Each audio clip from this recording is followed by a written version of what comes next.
Olá, como vocês estão? Hoje eu gostaria de fazer um convite especial. Gostaria que a nossa discussão hoje se dirigisse para um dos romances considerados dos mais importantes e uma grande obra-prima de nossa literatura.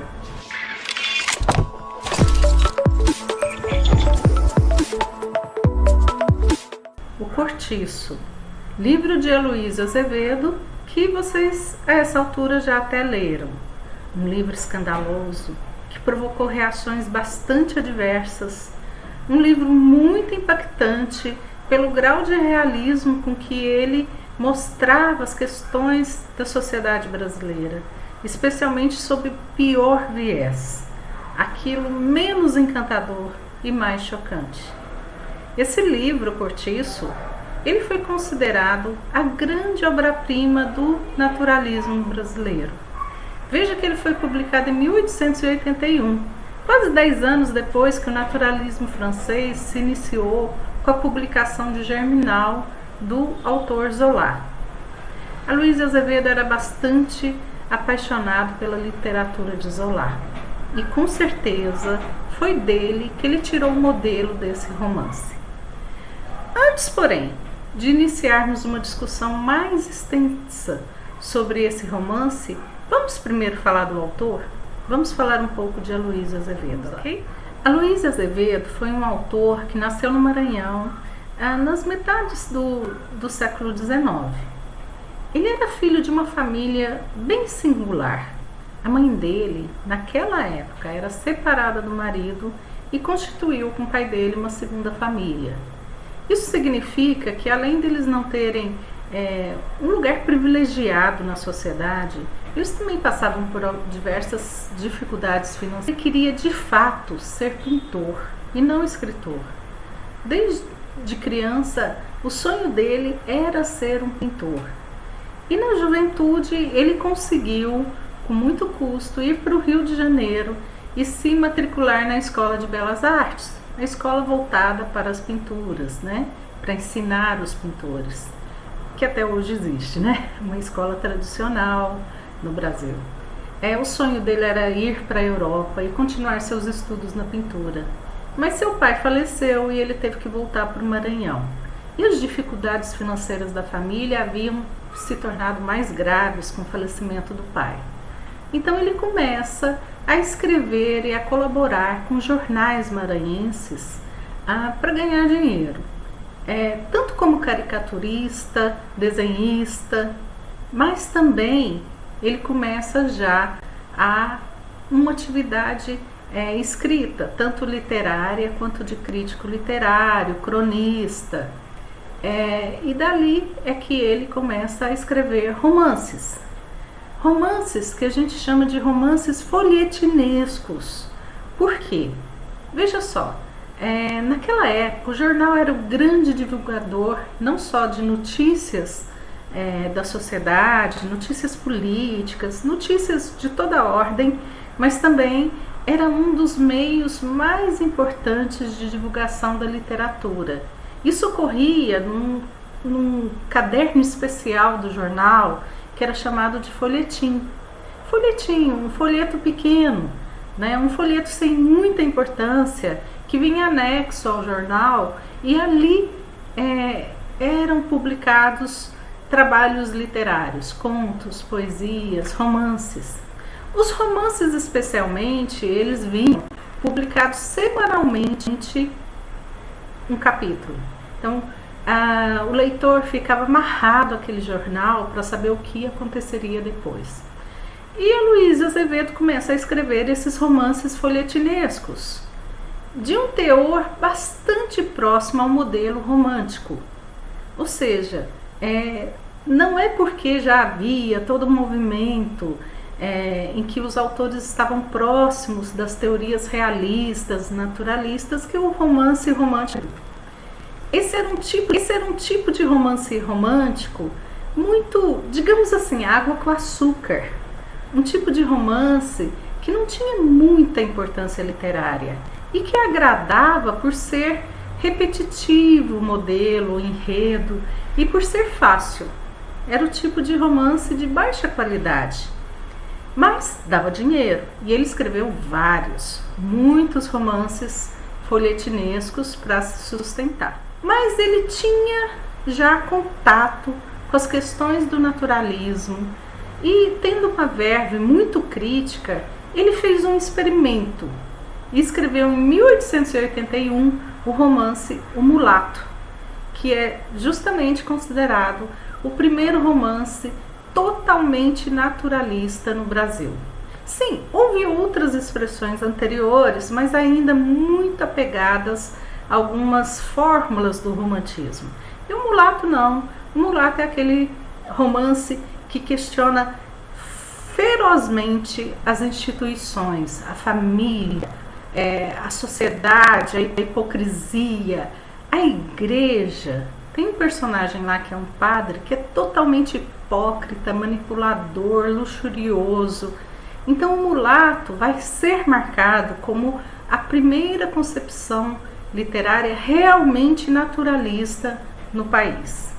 Bom, o escândalo foi tão grande, e naquela época São Luís era uma província bem pequena, né, e muito tradicional, que Aloysio Azevedo teve que sair praticamente fugido de lá depois da publicação de O Mulato. Ele vai para o Rio de Janeiro e lá dá continuidade a essa escrita em jornais e trabalha muito. Ele trabalha para vários jornais, ele publica crítica literária. O engraçado é que, como crítico literário, ele não só usava um pseudônimo, mas ele falava mal do naturalismo. Veja que ele tinha a necessidade de agradar para poder vender. Como romancista, ele era um naturalista, né? Então ele falava mal de si próprio. E aí ele começa a viver dessa produção no jornal, o que o desgostava muito. Ele tem várias cartas reclamando que não aguentava mais aquela vida, que de fato o que ele queria era um emprego como funcionário público que lhe desse estabilidade e o livrasse daquela escrita tão comercial, aquela escrita tão automática que não lhe dava a oportunidade de escrever um romance de fato importante, de qualidade. E ele dizia ter um grande projeto, que seria escrever 3 romances, nos quais ele faria um estudo da sociedade brasileira. Claro que ele estava tentando repetir o que os naturalistas franceses fizeram. Era essa a proposta de fato. Desses 3 romances, o único que ele chegou de fato a consumar foi O Cortiço. Porque mesmo depois de ter se tornado funcionário público, ele não conseguiu se organizar para escrever essa obra que ele pretendia, né? A estabilidade, digamos assim, lhe tirou a inspiração, o fôlego, e desde que ele se tornou cônsul na Espanha, ele nunca mais escreveu nada literário, ficou só no projeto mesmo.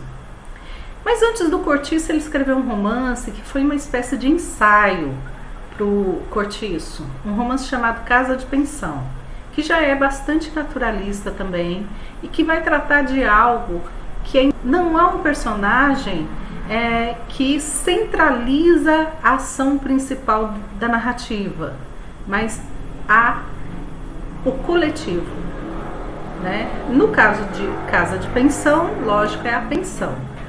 Mas esse experimento que ele fez em Casa de Pensão vai encontrar sua fórmula ideal no Cortiço, né? Então já temos aqui uma ideia bastante clara sobre o que norteia o Cortiço. De fato é o coletivo. Não há um personagem específico, mas há vários, e a relação e a dinâmica entre eles é que de fato protagoniza essa história. Para a gente entender melhor isso, vamos ler um trecho de O Cortiço? Convido vocês a ler uma parte que está no início do capítulo e que eu acho que dá bastante. Essa parte que eu escolhi, esse trecho, se encontra no início, quando João Romão idealiza e vai construindo aos poucos essa aglomeração de casas que vai ser ocupada por trabalhadores, pessoas de baixa renda. Vamos lá. 95 casinhas comportou a imensa estalagem. Prontas, Romão mandou levantar na frente, nas 20 braças que separavam a venda do sobrado do Miranda, um grosso muro de 10 palmos de altura, coroado de cacos de vidro e fundos de garrafa, e com um grande portão no centro, onde se dependurou uma lanterna de vidraças vermelhas por cima de uma tabuleta amarela em que se lia o seguinte, escrito a tinta, encarnada e sem ortografia: estalagem de São Romão. Alugam-se casinhas e tinas para lavadeiras. Olha que interessante, gente. Em primeiro lugar, nós temos a apresentação dessa voracidade de João Romão, que queria a tudo quanto é custo, enriquecer. Isso significa que ele passaria por cima de pessoas necessitadas. Uma dessas formas foi endividá-los numa venda que ele também possuía e que se encontrava no cortiço, e que dali eles jamais se livravam dessa dívida. Ele cobrava mais caro, é lógico, né? E isso tornava uma espécie de escravidão, sem ser de fato escravidão, né? Um outro dado dessa parte é aparecer o sobrado do Miranda. João Romão era um português, mas um português pobre, que veio ao Brasil com o intuito de enriquecer e que tinha economizado e se desdobrado em trabalhos para adquirir esse espaço onde ele construiu essas casinhas, muito mal feitas, muito problemáticas em termos de higiene, né? Realmente lugares bem pobres e ruins mesmo. E Miranda é um outro português, mas esse outro português é rico, recebe títulos de nobre. No entanto, ele não só não está tão bem de vida, como ele tem um problema muito sério no casamento dele. Ele se casou por interesse, porque a mulher dele era rica, e é um casamento muito infeliz, em que ele inclusive suspeita que a filha que ela teve com ele dentro do casamento não é de fato dele. Ele sabe que ela tem várias traições, ele tem traições também. Então é um casamento convencional que não foi muito feliz. Então ele compra essa casa, que é uma casa luxuosa, que vai ser o ponto de oposição ao cortiço. Quer dizer, isso é uma realidade bem brasileira, né? Do lado de um cortiço, um aglomerado de casas pobres, sem higiene, sem condições de vida saudável, tem uma grande mansão que é de uma pessoa muito rica, né? Supostamente muito rica, mas pelo menos vista na sociedade como poderosa. Quero chamar também a atenção que o João Romão colocou uma placa, estalagem de São Romão, na entrada do cortiço. Mais tarde, no final do livro, vocês vão verificar que ele fica tão importante, tão rico, especialmente porque ele tem essa rixa com Miranda o tempo todo. Mas no final eles percebem que eles se juntarem vai ser bastante proveitoso para os dois. Miranda vai ficar rico e João Romão vai subir dentro da classe social, né? E João Romão até intenciona se casar com a filha de Miranda para isso, né? Então, no final vocês vão ver que João Romão se torna nome de avenida. Isso é interessante, porque o Rio, na época, de uma cidade até provinciana, pequena, com poucos recursos, o final do século XIX é visto como um projeto também de urbanização moderna para o Rio, que vai se estender até o início do século XX, até os anos 20, por século XX, e que será bastante radical. Por exemplo, esses cortiços que surgiram no centro da cidade, vai haver um projeto para tirá-los dali totalmente, né? e isso significa que quem morava lá vai ficar abandonado e vai ter que buscar outros refúgios, que hoje nós vemos que foram para morros, o que acabou sendo o início das favelas, né? Continuando aqui o texto, as casinhas eram alugadas por mês e as tinas por dia. Interessante, né? Porque quando ele faz a placa, ele fala que aluga casa e tinas para lavadeiras, porque era uma das profissões que a mulher pobre tinha, né? A mulher pobre tinha poucas profissões honestas para ela cumprir, e uma delas era ser lavadeira, né? O preço de cada tina, metendo a água, R$500, sabão à parte, que logicamente deveriam ser comprados na venda, né? As moradoras do cortiço tinham preferência e não pagavam nada para lavar. Graças à abundância da água que lá havia, como em nenhuma outra parte, e graças ao muito espaço de que se dispunha no cortiço para estender a roupa, a concorrência às tinas não se fez esperar. Acudiram lavadeiras de todos os pontos da cidade, entre elas algumas vindas de bem longe. E mal vagava uma das casinhas, ou um quarto, um canto onde coubesse um colchão, surgia uma nuvem de pretendentes a disputá-los. E aquilo se foi constituindo uma grande lavanderia, agitada e barulhenta, com as suas cercas de varas, as suas hortaliças verdejantes e os seus jardinzinhos de 3 e 4 palmos, que apareciam como manchas alegres por entre a negrura das limosas tinas transbordantes e o reverbero das claras barracas de algodão cru, armadas sobre os lustrosos bancos de lavar. E os gotejantes jiraus, cobertos de roupa molhada, cintilavam ao sol, que nem lagos de metal branco. Esse parágrafo especialmente, deem uma olhada nele, o quanto ele é sensorial, o quanto tem uma descrição que remete aos sentidos, aos barulhos, à visão, às cores, né? Esse é um estilo que vocês vão encontrar em todo o cortiço e que nós não devemos nos esquecer que vem dessa grande vocação que o autor tinha para a pintura. Então ele desenha as cenas de uma maneira que fica muito nítido, e vamos usar uma palavra aqui que tem a ver com o contexto que estamos estudando, muito real, muito realista, né? Uma aproximação com a realidade via sentidos, ou seja, sensorial.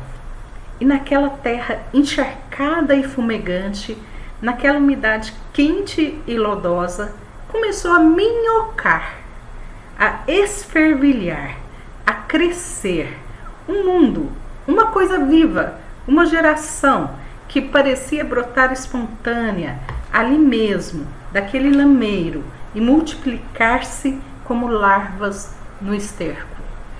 Esse é um parágrafo totalmente naturalista, dentro do estilo naturalista.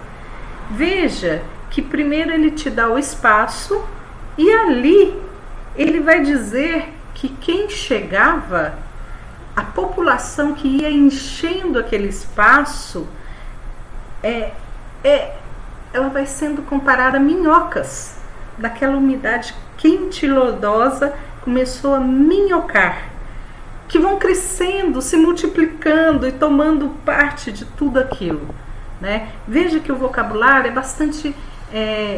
intensifica uma negatividade, né? Eu digo assim, tira toda a dignidade do homem, né? Quero conversar com vocês sobre isso. Vamos pensar no vocabulário. Lodosa, lameiro, larvas no esterco. Olha como ele compara, são larvas no esterco. E isso está no início do romance. Isso já aponta para aquilo que a gente vai ver. Um processo de desumanização, de perda da dignidade, de condições impossíveis de serem vividas da maneira correta, da maneira esperada, né? E esse processo de zoomorfização, de aproximação do homem aos animais. Bom, como nós vimos anteriormente, O naturalismo previa isso, tanto pelo viés de Darwin, que aproximava o homem da evolução de todos os outros animais, não distinguindo em dignidade, nobreza, coisa alguma. O homem o elemento humano era tal como os animais, passavam pelos mesmos processos, mas também ali pelo determinismo, né? Nós vamos ver que isso é bastante constante. Essa ideia de que o homem se comporta com o meio que ele está vivendo, tá certo? Bom, agora vamos falar um pouquinho mais sobre o próprio romance, sobre como o romance se deu e se construiu, foi construído, quais os procedimentos e as estruturas fundamentais dele. O Cortiço foi um romance que se esgotou em 3 dias. Isso não é comprovado, é uma informação que o Brito Broca traz entre parênteses, mas pelo menos ficou a lenda de que esse romance foi tão impactante e foi tão famoso que se comportou como um best-seller, né? Ele se esgotou rapidamente, foi vendido rapidamente. De fato, realmente os romances naturalistas eles eram muito vendidos pelo escândalo. A Carne, de Júlio Ribeiro, como eu disse a vocês, foi um best-seller. Eles compravam para falar mal, falar que era um livro indigno, que feria as tradições familiares, que era contra o que havia de mais importante na sociedade, mas eles compravam, né? Então o escândalo, desde aquela época, vende e vende muito, né? É interessante perceber que a gente consegue notar nesse romance, se vocês lerem com calma, aquele instinto de jornalista que a Luiz de Azevedo tinha. Como é a técnica da escrita jornalística? Ela é objetiva, ela é precisa, ela tenta precisar ao máximo, dar uma fotografia o mais ampla, o mais detalhada daquele local. E vocês vão ver que as descrições especialmente são muito detalhadas e seguem esse estilo, que afinal de contas ele era um jornalista, né? E era um pintor. Como eu disse, vocês procurem nas descrições e no modo como ele pinta os personagens. Veja que eu usei o verbo pintar, né? Esse talento para pintura, né? À sua vista aparece aquela imagem mesmo. Vamos falar um pouco sobre o vocabulário. Nesse sentido também a gente vê um movimento para que a realidade seja descrita o mais objetiva possível. Porque a maior parte dos substantivos e dos adjetivos são concretos, são da natureza física, são do mundo que a gente enxerga, olha, tem poucas abstrações. A intenção realmente é descrever a realidade. Essa intenção que a gente viu já era um pressuposto do realismo. O naturalismo, que adensa o realismo, isto vai trazer isso de maneira muito mais forte, né? Os adjetivos, eles na maior parte são denotativos, referenciais. Aqui você vai ver que evita-se o adjetivo conotativo, mais metafórico, mais imagético. Outra coisa nesse sentido, a estrutura do enredo, ela é linear e tradicional. Ela tem princípio, clímax e desfecho, né? Ela não tem muitas idas e vindas, ela segue a estrutura de uma narrativa normal mesmo, né? Também a gente deve perceber que tem um estilo sóbrio. O narrador, ele não procura ficar intervindo, colocando emoções suas. É um narrador bastante distanciado. É um narrador que é como se fosse um espectador, que está vendo tudo acontecer. Ele conhece tudo, é um narrador onisciente. Nada é mistério para ele. Ele sabe tudo, todos os pensamentos de todos os personagens, todas as intenções. E ele narra isso da maneira mais distanciada possível, né? Esse era um grande pressuposto não só do naturalismo, do realismo também. E que nós vimos anteriormente que Machado de Assis desconstrói esse pressuposto com o narrador dele totalmente subjetivo, né? Há uma outra coisa interessante em relação à linguagem, os diálogos. Por quê? Porque o Aloysio Azevedo vai inserir, e de maneira muito inédita, original, a fala da população, né? A língua falada. Ao mesmo tempo, ele traz resquícios dos portuguesismos, mas também as formas populares da linguagem. Isso naquela época foi bastante novo, né? Da mesma forma, né, ele traz cenas como festas, como batizados, ritos, né, em geral da vida da população, a ponto que o Gilberto Freire vai falar que de fato o Cortiço é um documentário, né, é um documento de sociologia. O tempo narrado, da narração ali, vai se estender da juventude do João Romão, quando ele começa a juntar dinheiro, a se preparar, né, para construir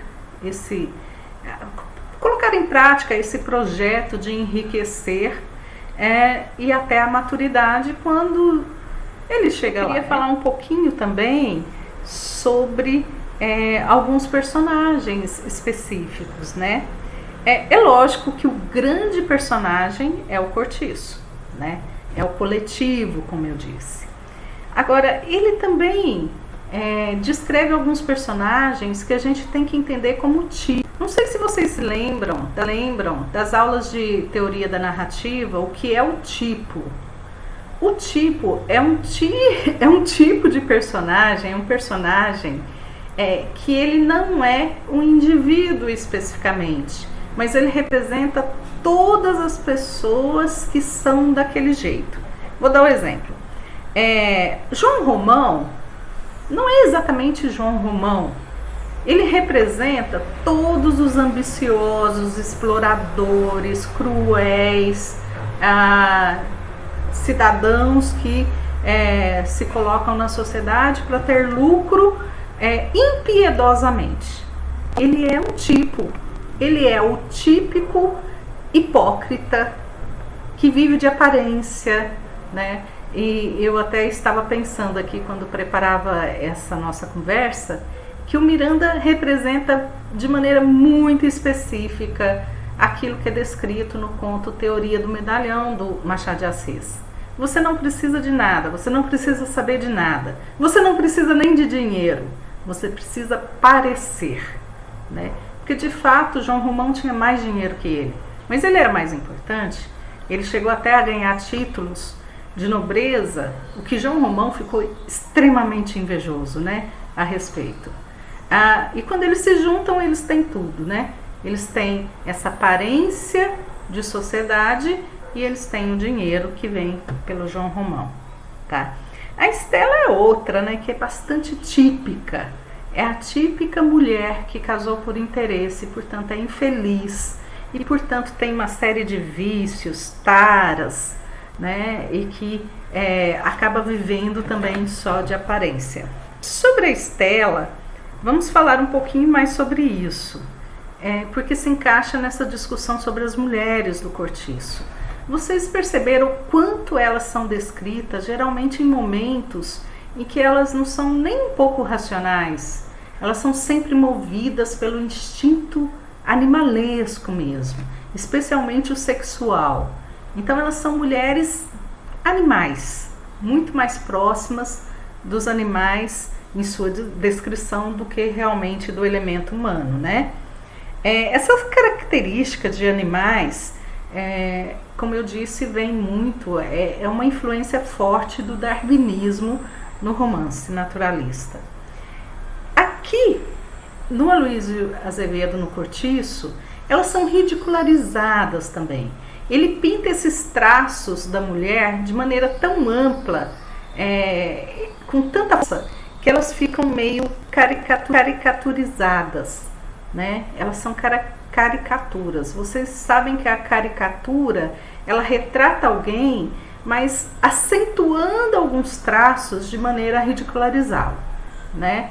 Então, se a pessoa tem bochecha grande, vai ficar enorme para ridicularizar. Então, observem que quando ele vai descrever alguns personagens, é exatamente esse processo, o processo da caricatura, de ampliar as características que podem levar a criticá-lo ou ridicularizá-lo. Não vamos nos esquecer, vou falar sempre, né? Aloysio Azevedo era uma pessoa que se dedicou às artes plásticas, era pintor, caricaturista, né? Bertoleza, nós vamos falar um pouquinho mais dela depois. Mas Bertoleza é uma das personagens mais tristes, infelizes da literatura brasileira, né?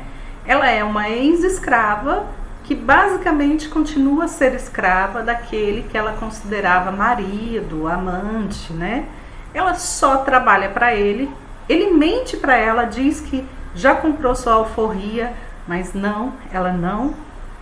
De fato, ela ainda era escrava, fugida, e para se livrar dela e se casar com a filha de Miranda depois e completar esse projeto de enriquecimento dele, né? Bertoleza tinha se tornado um estorvo, ele acaba entregando ela para o antigo dono e ela se mata, né?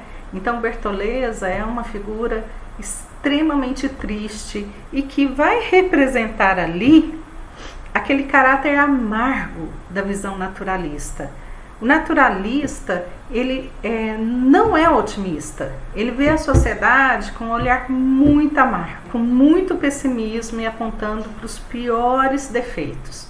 Da mesma forma, quando ele aponta para os personagens, ele constitui os personagens, é para apontar as questões patológicas, as questões doentias, os problemas de fato.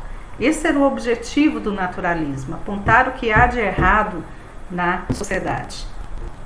Bertoleza entraria também dentro desse aspecto darwinista como aquela que perde por ser mais fraca. Também vamos lembrar aqui o Machado. Ao vencedor, as batatas. Ou seja, na natureza, ganha quem é o mais forte. E o fraco é submetido, né? Então, Bertoleza não tem chance nenhuma. Veja, ela foi se amigar com João Romão, né?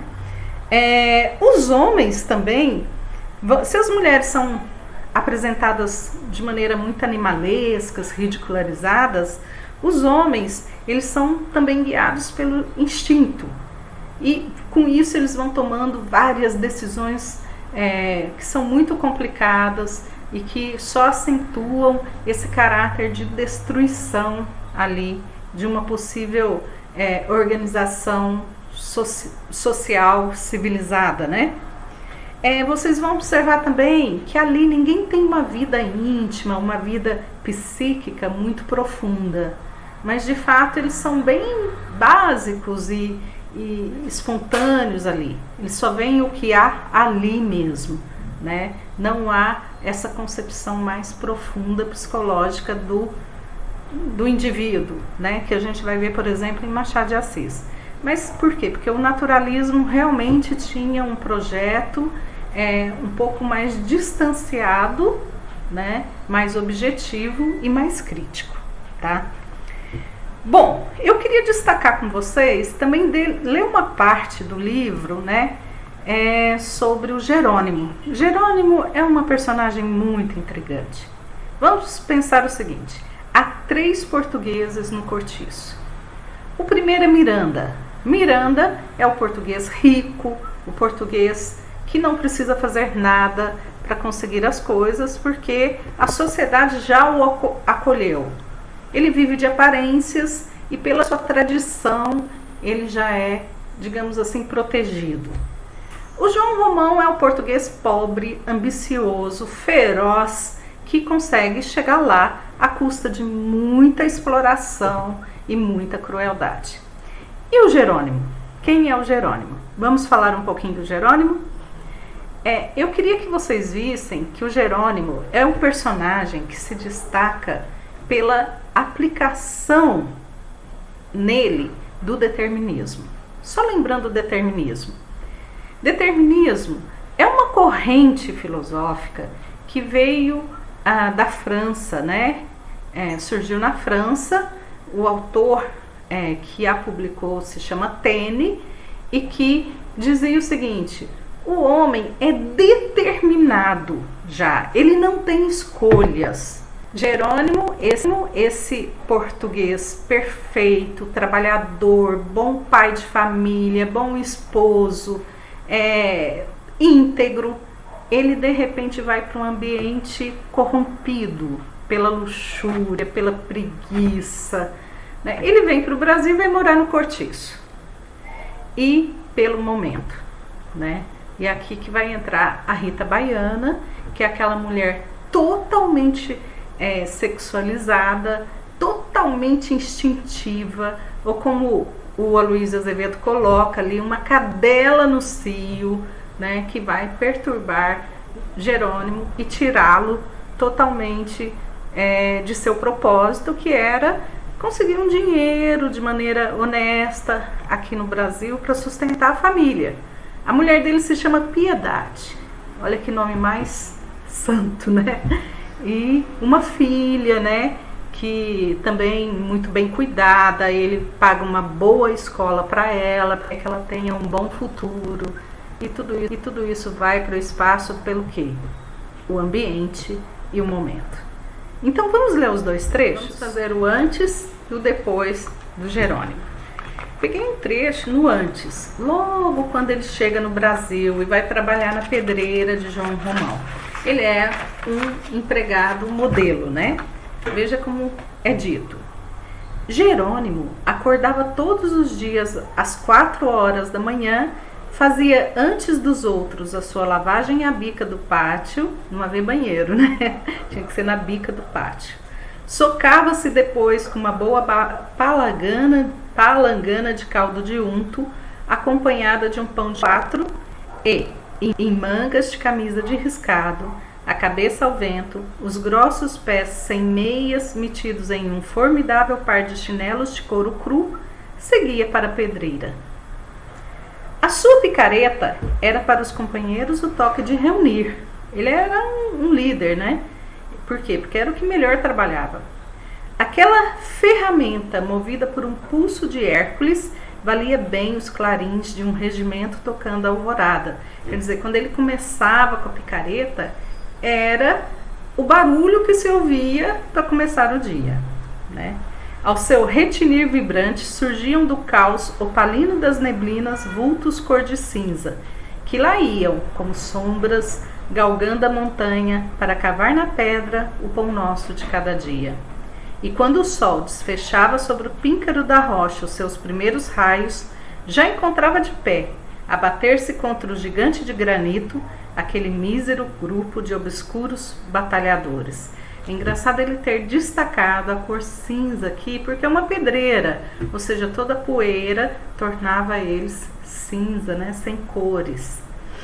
Jerônimo só voltava a casa ao descair da tarde, morto de fome e de fadiga. A mulher preparava-lhe sempre para o jantar alguma das comidas da terra deles. E ali, naquela estreita salinha, sossegada e humilde, gozavam os dois, ao lado um do outro, a paz feliz do simples, o voluptuoso prazer do descanso após um dia inteiro de canseiras ao sol. E de frente do candeeiro de querosene, conversavam sobre a sua vida e sobre a sua Marianita, a filhinha que estava no colégio e que só os visitava aos domingos e dias santos. Depois, até as horas de dormir, que nunca passavam das 9, ele tomava sua guitarra e ia para defronte da porta, junto com a mulher, dedilhar os fados da sua terra. Ele ainda é totalmente português, ele ainda não havia, digamos assim, se abrasileirado, né? Com aquelas cantigas melancólicas em que a sua alma de desterrado voava das zonas abraçadas da América para as aldeias tristes da sua infância. E o canto daquela guitarra estrangeira era um lamentoso choro e dolorido, eram vozes magoadas, mais tristes do que uma oração em alto mar, quando a tempestade agita as negras asas homicidas e as gaivotas doidejam assanhadas, cortando a treva com seus gemidos pressagos, tontas como se estivessem fechadas dentro de uma abóbada de chumbo. Esse teor mais melancólico e principalmente saudoso de Jerônimo, que é destacado aqui no começo. Um homem honesto, trabalhador, de família, com saudades de sua terra, né? Mas fazendo tudo que lhe era solicitado. Agora vejam o depois de Jerônimo, o depois que ele se abrasileira. E ele vai se abrasileirar via Rita, né? Ele vai se envolver com uma mulata brasileira, cheia de dengos, muito sexualizada, e que vai transtornar-lhe a ponto que ele perde o emprego, ele mata um homem, ele deixa a esposa, ele não paga a escola da filha, a filha tem que sair e vai acabar tendo um destino terrível no cortiço, que era o destino de todas as meninas, né? No fundo, acabar sendo prostituta. E assim, pouco a pouco, se foram reformando todos os seus hábitos singelos de aldeão português. E Jerônimo abrasileirou-se. A sua casa perdeu aquele ar sombrio e concentrado que a entristecia. Já apareciam por lá alguns companheiros de estalagem para dar 2 dedos de palestra nas horas de descanso. E aos domingos reunia-se gente para o jantar. A revolução, afinal, foi completa. A aguardente de cana substituiu o vinho.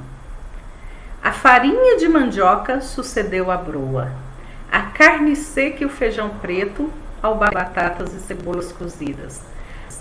A pimenta malagueta e a pimenta do cheiro invadiram vitoriosamente a sua mesa.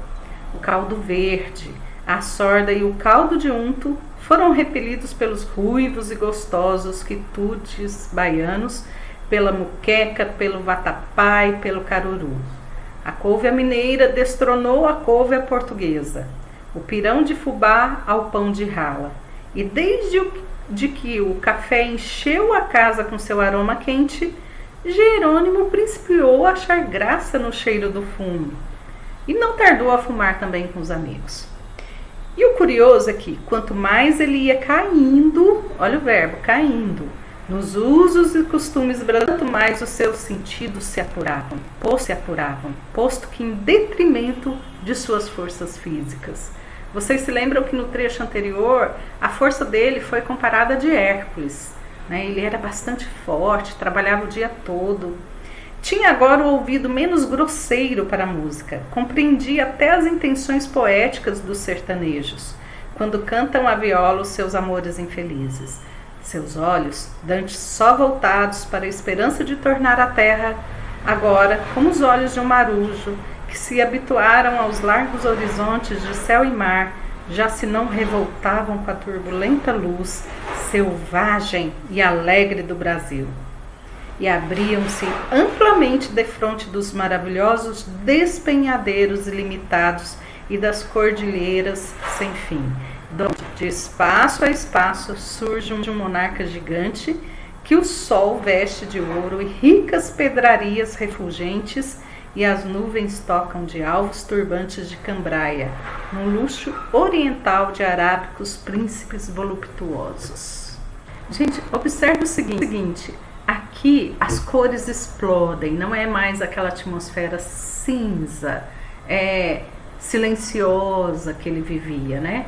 Tudo explodia nele, os sentidos explodiam, né? E ele acaba deixando de ser português para se tornar brasileiro nesse sentido. O que é tido aqui como uma queda, o que é tido como algo que o torna inferior. Mas vamos falar um pouquinho mais sobre o espaço. Afinal, o que é e o que foi o cortiço, né?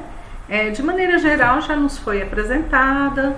Era um lugar em que várias casas bem próximas, casas muito pequenas, muito modificadas, sem nenhuma estrutura de fato, infraestrutura que a sustentasse, né?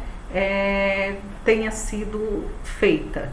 Mas, na verdade, é algo que também era real, algo que aconteceu no Rio de Janeiro, é um tipo de construção, é um tipo de comunidade que havia no Rio de Janeiro. E a mais importante de todas se chamava Cabeça de Porco.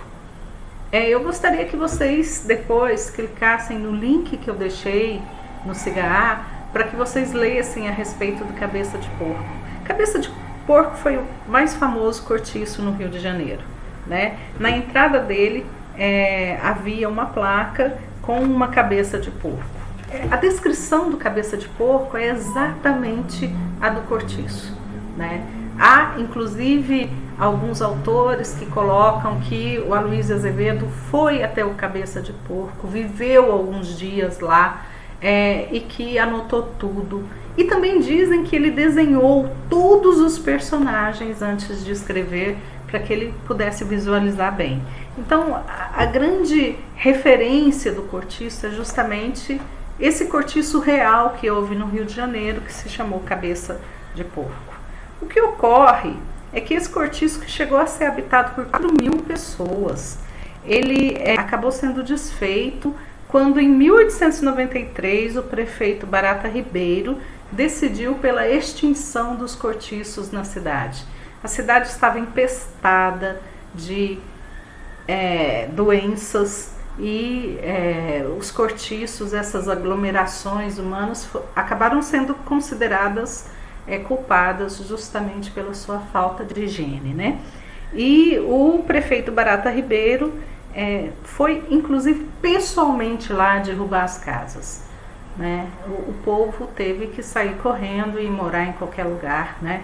E como eu disse, é aí que se começam a ocupação de morros, né? E hoje temos esse drama urbano que são as favelas, né? Drama urbano, humano, nacional, né?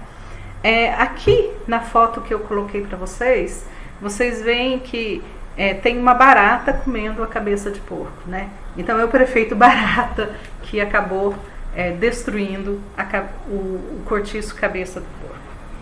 Bom, de fato, o Cortiço é um livro que foi tido como uma alegoria da sociedade brasileira, né? Ali você tem a elite, mas é uma elite hipócrita, uma elite que vive de aparências, e você tem uma outra classe que está surgindo e que está consolidando um capitalismo mais mercantil e que, da mesma forma que a classe anterior que estava no poder, é bastante cruel e feroz, como nós já dizemos, né?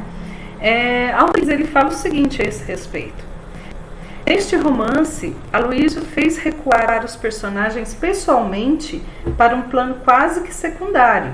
O que se encontra no primeiro plano é uma dualidade de existências coletivas e simbólicas, que seria o sobrado patriarcal e a habitação dos cortiços, né? É praticamente a casa grande e a senzala voltando, né? E vivendo no mesmo espaço, né? O Wernicke, ele fala também nesse sentido e vai apontar que o cortiço tem um viés ideológico que acaba mostrando uma certa simpatia pelos mais pobres e os explorados, né, do que pelos que estão explorando, né? E também a gente pode pensar no problema da escravidão. Nós temos vários negros, mulatos lá, que de alguma forma são ressonância de uma escravidão que mesmo depois, com a libertação, vão continuar tendo sérios problemas, né? Ali especialmente vou chamar a atenção para Bertoleza. Bertoleza é uma escrava, né? É uma escrava fugida. E ela é uma escrava que continua tendo vida de escrava e que acaba se matando por isso, né? Vamos para o trecho da Bertoleza, só para a gente ver a finalização dela, que também é a finalização do cortiço, né? Porque Bertoleza é o resquício do cortiço antigo, esse que João Romão quer negar nesse novo momento da vida dele, em que ele passa por uma ascensão social. Então, quando Bertoleza acaba o cortiço e acaba o romance, né? Vamos dar uma olhada? Tomava um café, João Romão, quando um empregado subiu para dizer que lá embaixo estava um senhor, acompanhado de 2 praças, ou seja, 2 policiais, né? E que desejava falar ao dono da casa. Vou já, respondeu este, e acrescentou para o botelho, são eles. Deve ser, confirmou o velho. E desceram logo. Quem me procura? Exclamou João Romão com disfarce, chegando ao armazém. Ele que tinha denunciado ao antigo dono de Bertoleza onde ela estava, né? Um homem alto, com ar de estróina, adiantou-se e entregou-lhe uma folha de papel. João Romão, um pouco trêmulo, abriu-a defronte dos olhos e leu-a demoradamente. Um silêncio formou-se em torno dele. Os caixeiros pararam em meio de serviço, intimidados por aquela cena em que entrava a polícia. Está aqui com efeito, disse afinal o negociante. Pensei que fosse livre. É minha escrava, afirmou o outro. Quer entregar-me? Mas imediatamente. Olha a resposta do João Romão. Mas imediatamente. Onde ela está? Deve estar lá dentro. Tenha a bondade de entrar. Ele convida o dono de Bertoleza para ir buscá-la, né? O sujeito fez sinal aos 2 urbanos que o acompanharam logo. Encaminharam-se todos para o interior da casa. Botelho à frente deles. Ensinava-lhes o caminho. João Romão ia atrás, pálido, com as mãos cruzadas nas costas. Atravessaram o armazém, depois um pequeno corredor que dava para um pátio calçado. Chegaram finalmente à cozinha. Bertoleza, que havia já feito subir o jantar dos caixeiros, estava de cócoras, no chão, escamando peixe para a ceia do seu homem, quando viu parar defronte dela aquele grupo sinistro. Reconheceu logo o filho mais velho do seu primitivo senhor, e um calafrio percorreu-lhe o corpo. Num relance de grande perigo, compreendeu a situação. Adivinhou tudo com a lucidez de quem se vê perdido para sempre. Adivinhou que tinha sido enganada, que a sua carta de alforria era falsa. E veja o seguinte, ali ela está limpando o peixe com uma faca. É a mesma cena de quando ela aparece pela primeira vez.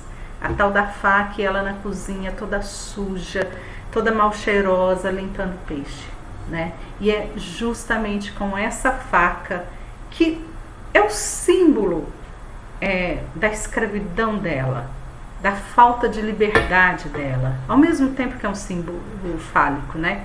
É com essa faca que ela vai se matar, encerrando assim o cortiço e o romance e tudo mais. Bom, agora nós vamos aprofundar um pouquinho mais a discussão, tentando perceber como é que o texto foi recebido e o que é que os estudiosos falaram a respeito, ok? Antes disso, vamos falar um pouquinho das teorias naturalistas do livro. Eu só queria pincelar um pouquinho mais sobre isso. Afinal, foram elas quem estruturaram de fato essa narrativa, né? O determinismo.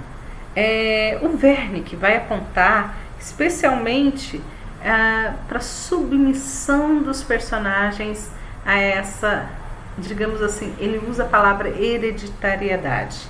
E ele cita a Pombinha e a Senhorinha, por exemplo, que não conseguiram se safar daquele destino que a mulher teria ali, que era de se prostituir.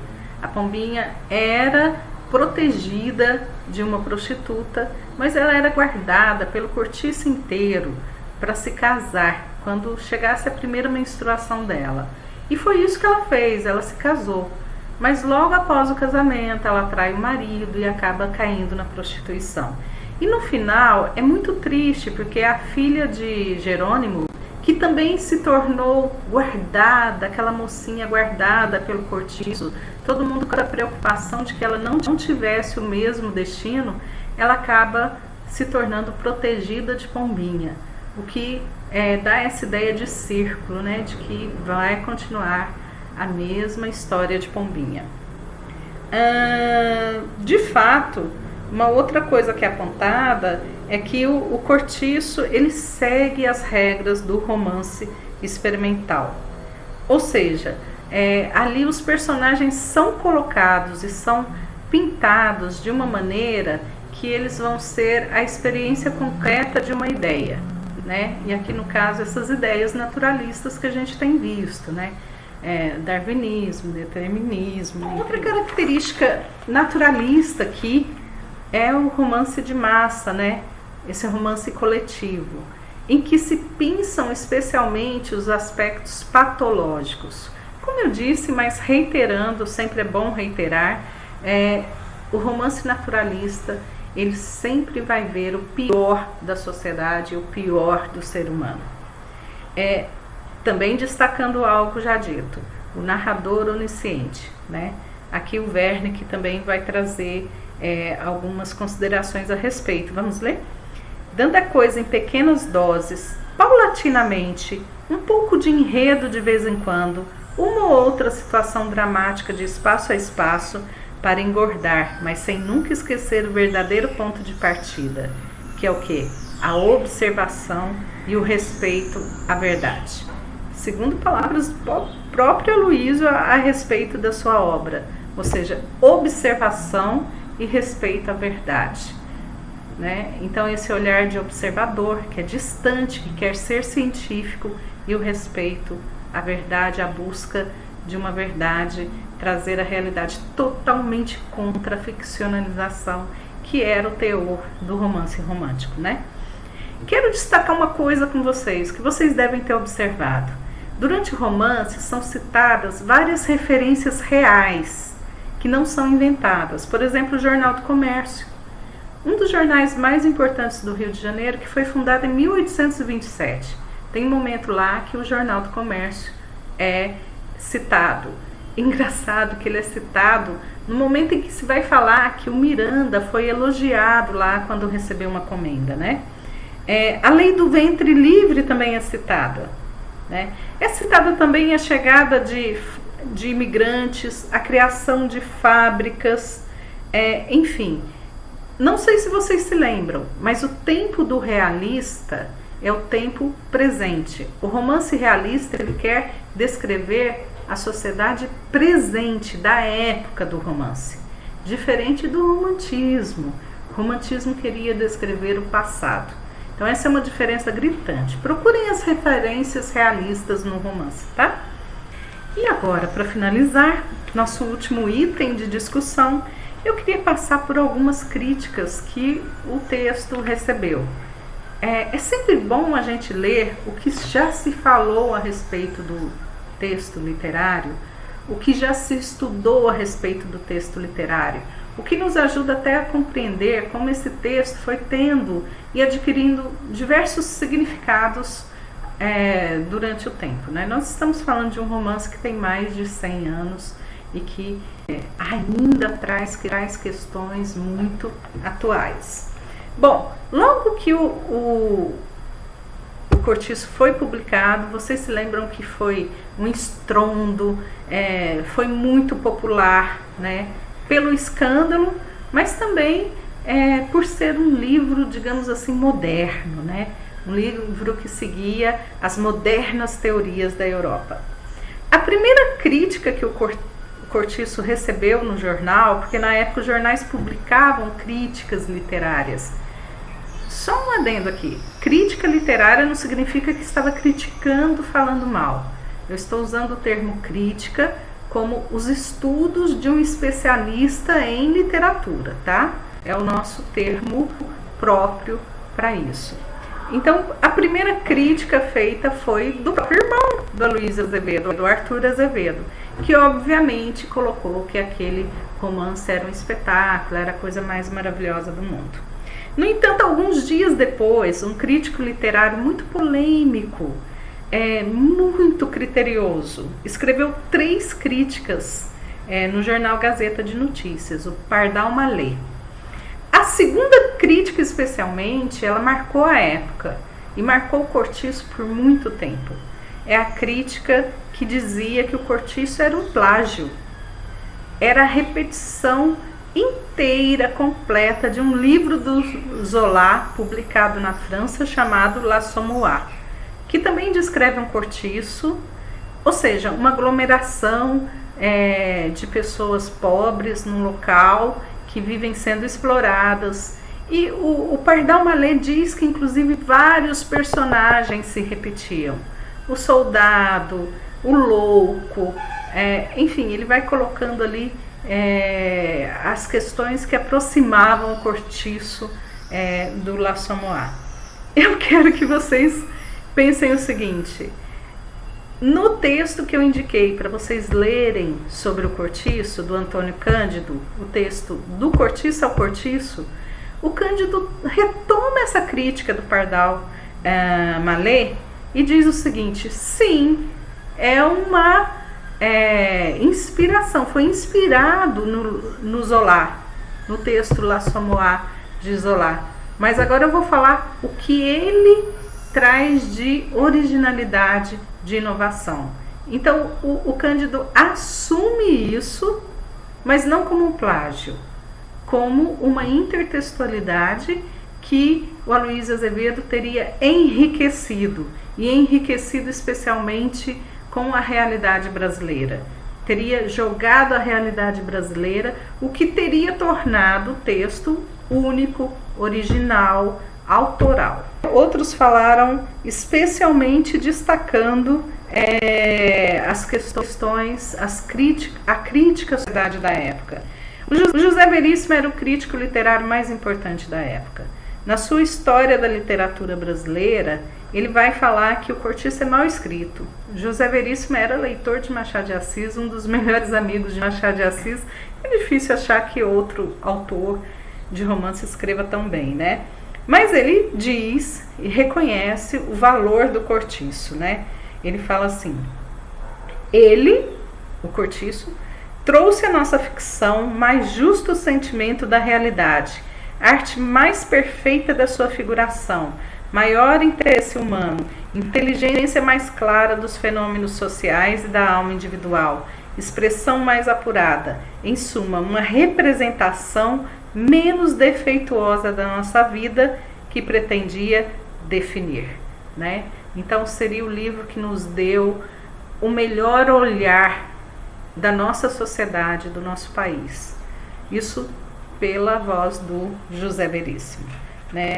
Eu já citei o Gilberto Freire, que vai falar em Sobrados e Mocambos, que o Aloysio Azevedo ele disfarçou, né, o Cortiço de romance, mas de fato é um documento sociológico importante da formação brasileira, né? O Álvaro Lins vai falar também disso, né, e vai ressaltar a tremenda característica bastante reiterada do Aloysio Azevedo de apresentar grupos sociais, né? Não há outro autor brasileiro que tenha pintado de maneira tão própria, tão característica e tão ampla os grupos sociais, né? O Wernicke fala algo bem interessante. Ele fala o seguinte, que no Brasil o naturalismo não é só naturalismo. Naturalismo se entrelaça com as características do romantismo. E isso vai dar um aspecto um pouquinho original, vai dar um aspecto próprio ao naturalismo brasileiro. Só que ele fala isso de maneira positiva. E a Lúcia Miguel Pereira, naquele livro que já indiquei para vocês sobre a prosa ficcional no Brasil, ou seja, ela é a grande especialista nos romances aqui do Brasil dessa época, né? Ela vai falar mal disso, ela vai considerar os naturalistas brasileiros problemáticos, como uma ficção ruim, por não serem tão naturalistas. Mas o fato é que ela reconhece que nós temos muita influência no naturalismo do romantismo. Então pensem isso e procurem ali no Cortiço essas características. Então, finalizando, vou retornar rapidamente para o Cândido, já falei, né? O Cândido tem 3 momentos que ele vai falar do Cortiço. No primeiro, na história de literatura dele, né, que se chama Formação da Literatura Brasileira, dos anos 50, ele vai falar que ele vai seguir a opinião da Lúcia Miguel Pereira, falando que o nosso naturalismo não tem muita originalidade, por isso não tem muito valor, é uma repetição ali do europeu. Mas em 1974 ele escreve um livro chamado Passagem do 2 ao 3. E aí ele reconsidera essa opinião, né? Ele vai ler o romance ali mais por um viés marxista e vai falar que esse romance ele espelha bastante, de maneira bastante definitiva, a formação de um capitalismo ali em seus inícios na sociedade brasileira, né? Então, ali, e citando ele, o romance O Cortiço teria como linha mestra estruturante a formalização estética, leva para a estética, para a arte, o processo de instauração do sistema produtivo capitalista brasileiro. João Romão é um típico representante do capitalismo, né? Em 1993, ele escreve aquele que seria o texto definitivo sobre o Cortiço, que é De Cortiço a Cortiço. Nesse texto ele aproveita, ele retoma, repete o que ele disse ali no Passagem do 2 aos 3, né? Ou seja, que o Cortiço esteticiza, leva para a arte esse quadro de instauração do sistema produtivo capitalista no Brasil, mas ele amplia a discussão quando traz para comparar, né? Esse texto compara o Cortiço com o L'Assommoir e, enfim, ele consegue inocentar a Luísa Azevedo da crítica que recebeu logo no mês, na semana em que o Cortiço foi publicado, de ter plagiado o Zola, né?